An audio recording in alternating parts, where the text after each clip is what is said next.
Happy Sabbath, everyone! Today, I'll be sharing the story about Elisha and the bears. You can find this story in 2 Kings chapter 2 verse 23 to 24. Let me bring you back to the time when God involved himself in a very direct way with the people and the leadership of ancient Israel. He chooses special individuals called prophets to bring people back to him. Elisha was one of the prophets. He was a disciple of prophet Elijah. After Elijah was taken up to heaven in a chariot of fire, Elisha was appointed to be the prophet in his place. From that time to his death, he was a very good servant of the Lord. He did many powerful miracles by the power of God. He gets messages from God and tries to get the people of Israel to follow God. But there's one story of Elisha that seems a little off. The story goes like this. In the days of Elisha, there are many false gods that people worship. And one of the false gods is called Baal. People thought Baal was in charge of the weather, so when they wanted rain for their crops, they would offer sacrifices to him. People completely forgot that it was the one true God who made the heaven and the earth, who made the plants and crops in it that gives us food. Some people even dedicated their own children to these false idols. God loves children, but these children grew up not loving God or obeying Him. They jeered and made fun of people who worship God. Now one day, the prophet Elisha was on his way to the town of Bethel. And as he goes up, he came across a mob of rowdy boys who are looking to cause some trouble. Oh, come on. They were just kids.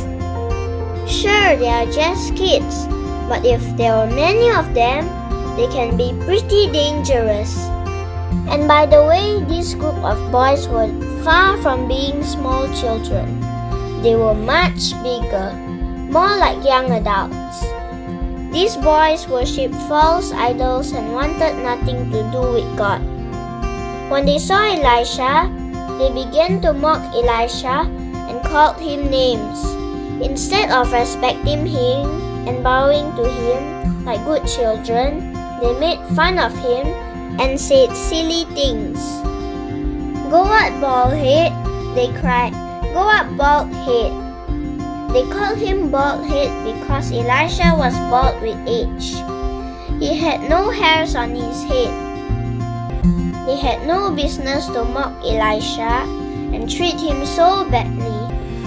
He had done no harm to them and had never been unkind to them. He was a good man. They should rather have said, "Stay with us and teach us the way to heaven." How sad it is to see how corrupt boys and girls can become and what naughty things they will say. When they disrespect the man of God, they are also disrespecting God himself. And when these children disrespected Elisha as he is performing his duty as a prophet of the Lord, they are disrespecting not just Elisha, but they are also disrespecting the God whom Elisha serves. So the sin of these young men was very serious in the Lord's sight, for they treated the man of God with contempt. So when they followed after the prophet Elisha, he turned back and looked on them with sorrow and displeasure. They had probably often done the same thing before. It had become a habit with them which could not be cured. The time had come when they must be punished. Then Elisha cursed them in the name of the Lord, firmly and faithfully, but in sorrow. And you know what happened as soon as Elisha had spoken? 2 female bears came out of the nearby woods and tore up the 42 young men. Suddenly, the mocking ceased and laughter turned to screams of terror as the boys fled for their lives. Meanwhile, Elisha continued on his journey and went on to Mount Carmel. What an awful shock that must have been! How dreadfully frightened these children must have felt. But it was too late. One thing for sure, they all learned a lesson that day which they never forgot. Never again would they treat a man of God with disrespect. This story might sound harsh, but think about it. Do you know anyone who attacks other people's ideas? They think it's clever to make fun of those who read their Bibles and say their prayers and keep the Sabbath properly and listen to what is said at church.